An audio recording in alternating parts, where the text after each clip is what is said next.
Hello, my name is Caitlin McHale, and I will be presenting a work in progress for my research paper titled The Exploration of Caricatures.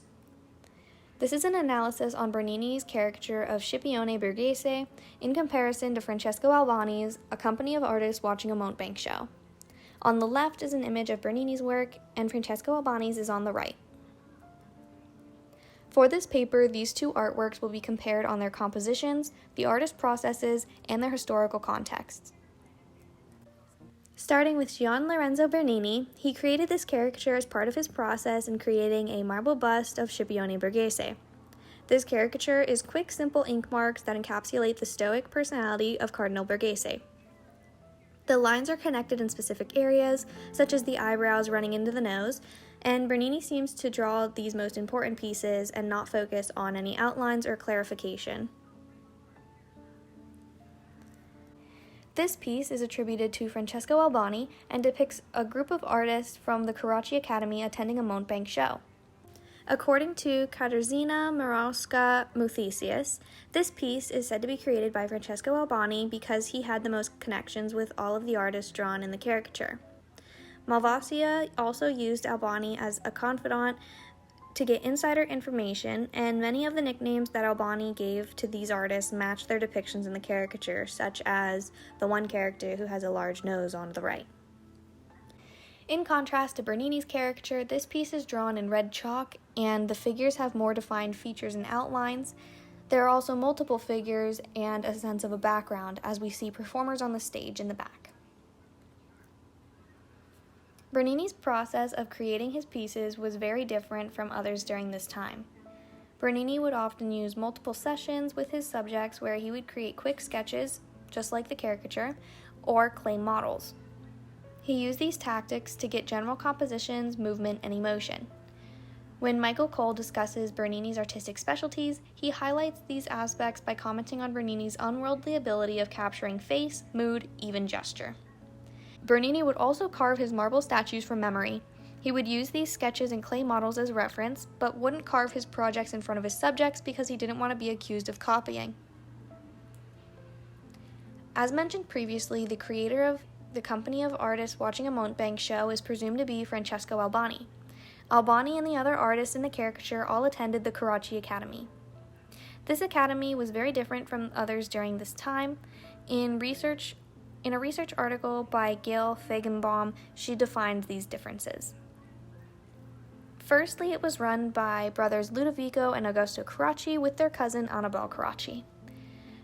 These family members split up the work amongst the three of them in order to avoid the strict and dictating command of other academies. The student demographic for this school was also quite different, as its students were adults who mostly had some type of prior training. This academy had a large focus on practice and life drawing classes, which varied from the typical academy arrangements of long lectures. This dynamic was so unique and relaxed that it was actually preferred by many students, and they ended up transferring to the Carracci Academy from others, such as the Baldi's Academy. This dynamic paved the way for many future art schools as well. And to the right is an example of some of Annabelle Carracci's sketches. As you can see, these are a bunch of caricatures tightly formed onto a piece of paper, so it was obviously used for practice, and I found it only right to put it here since Annabelle Carracci was one of the founders of this academy.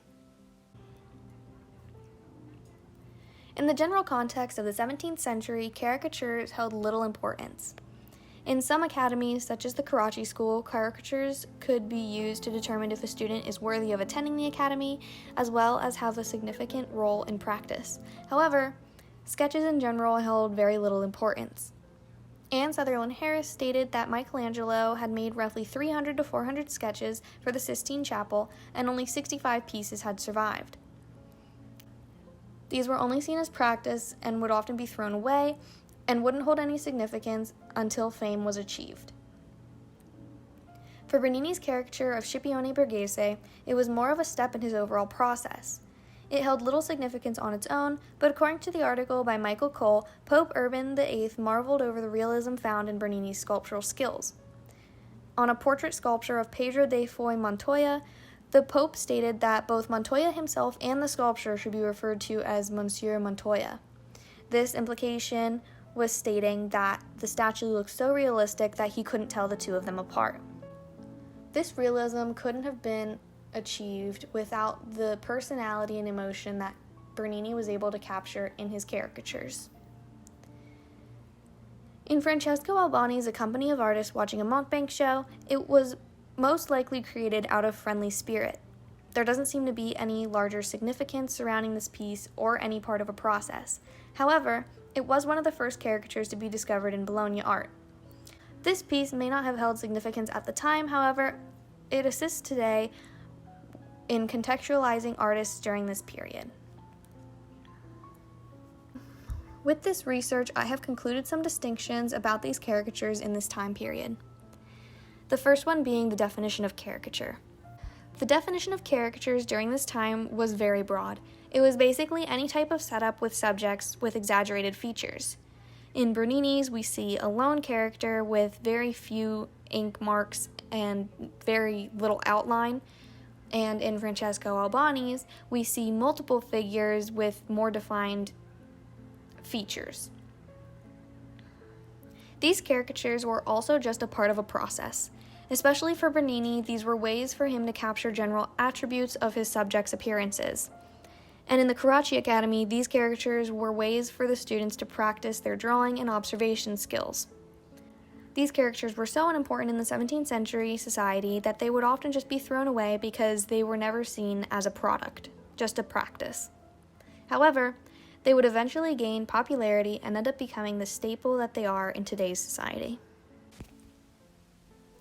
In the continuation of my research, I would like to get more in depth on Francesco Albani, as I focused a lot here on the Carracci Academy as a whole. I think it's important to focus on the specific artist as well as the academy that they were trained in. With that being said, I would also like to take into account Bernini's teaching, as he was trained under his father.